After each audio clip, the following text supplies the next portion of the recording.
Students, अपन प्रकरण 5 चतुर्भुज पढ़ेंगे। प्रमेय जो मैंने भेजी थी वो तुम लोगों ने देख ली होगी और याद भी कर ली होगी, लिख भी ली होगी। जो समांतर चतुर्भुज है उसी पे आधारित सवाल है। तो पहला जो सवाल है वो उसमें दिया हुआ है कि एक्स वाई जेड बराबर 135 अंश। ठीक है, तो एक्स वाई जेड ये वाला कोण तुम्हें 135 अंश दे रखा है। इसका सम्मुख कोण ये हो गया, तो ये भी क्योंकि हमने प्रमेय में पढ़ा है कि सम्मुख कोण समांतर चतुर्भुज के सर्वांग सम होते हैं, तो ये भी 35 तो तुम्हें लिखना पड़ेगा। ये बराबर इसके होगा क्योंकि सम्मुख कोण है, तो ये भी 135 अंश हो जाएगा।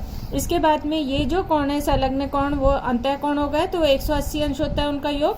तो हमने ये लिखा कि y और z ये दोनों कोणों का योग हो जाएगा 180 अंश। संलग्न कोण है, अंतः कोण भी है ये, तो इनका योग 180 अंश होता है। अब ये 135 है, तो हमने y जो कोण है वो 135 दिया हुआ है, तो इसकी जगह हमने लिखा 135। तो ये इधर से इधर जाएगा, तो 180 में से 135 घटाओगे तो जो कोण z है ये वाला कोण कितना आ जाएगा, 45 आ जाएगा। समझ आया? यहाँ पर ये हो गया 135। अब ये 135 है तो ये इसका सम्मुख कोण है, क्योंकि ये समांतर चतुर्भुज के सम्मुख कोण सर्वांग सम होते हैं। ये हमने 45 निकाल लिया, तो ये भी हमारा कितना हो गया, 45, क्योंकि समांतर चतुर्भुज के सम्मुख कोण सर्वांग सम होते हैं इसलिए। इसके बाद में है तुम्हें ये पूछा है कि ओ वाई बराबर वाई डब्ल्यू कितना होगा, वाई डब्ल्यू ये वाला कितना सेंटीमीटर होगा। तो इसका तुम्हें ओ वाई दिया हुआ है 5 सेंटीमीटर। ये इसका आधा होता है क्योंकि समांतर विकर्ण एक दूसरे को समद्विभाजित करते हैं, तो ये तिर्य गुणा होकर इधर चले जाएगा। तो ये 5 है, तो ये पूरा कितना हो जाएगा, 10 सेंटीमीटर। अब दूसरे सवाल में तुम्हें आकृति में ये वाला और ये वाला कोण दिया हुआ है।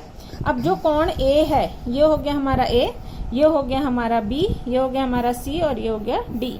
वापस ये समांतर चतुर्भुज के कोण है, संलग्न कोण है और अंतः कोण भी है, तो ये 180 अंश होगा योग। तो हमने एंगल ए और एंगल बी 180 अंश ये हमें दिया हुआ है। यह एक समांतर चतुर्भुज है। इन दोनों को जोड़ा तो ये जब हम कोष्टक खोलेंगे तो ये माइनस हो गया, तो -32 में से 12 घटाया -20, ये माइनस इधर से इधर जाएगा, तो 180 में 20 जुड़ गया, 200 हो गया। तिर्य गुणा होकर 5 नीचे चले गया, तो 5 से भाग लगाएंगे, 5 चौक 20, तो ये आ गया 40 अंश। एक्स का मान कितना आ गया, 40। तो एंगल ए बराबर हमारा हो गया 3x + 12। एक्स हमने कितना निकाला है, 40 अंश, तो ये जुड़ गया। इसको गुणा किया, 3 चौके 12, 120 और 12 132। इसी प्रकार 2x एंगल बी हमारा कितना है, 2x माइनस, तो x की जगह रख दिया 40 अंश, तो ये हो गया 80, 40 दूनी 80 -32 बराबर 48 अंश। समझ आया? तो ये हमारा ये कितना आया, 132, ये आ गया 48। इसका सम्मुख कोण 132 और ये 48।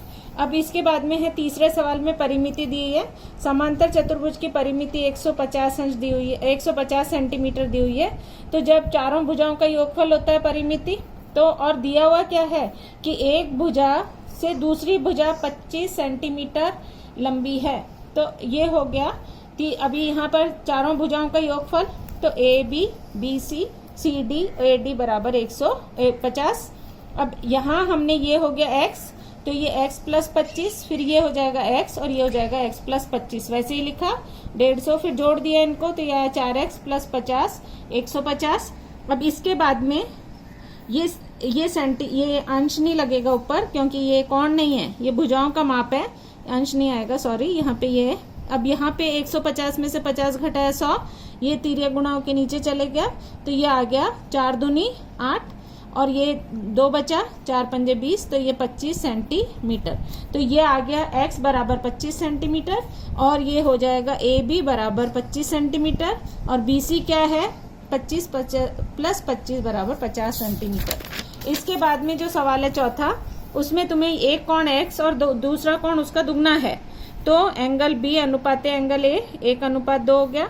दोनों का योग अभी हमने पढ़ा 180 अंश होता है, तो 2x + x बराबर 180, तो ये 3x बराबर 180। तो x बराबर कितना आ गया, 3 नीचे चले जाएगा, भाग लगा देना, तो x बराबर आ गया 60। और तो ये 60 आया, इसका दुगना ये 120 हो गया, इसका सामने का ये 60 और ये 120।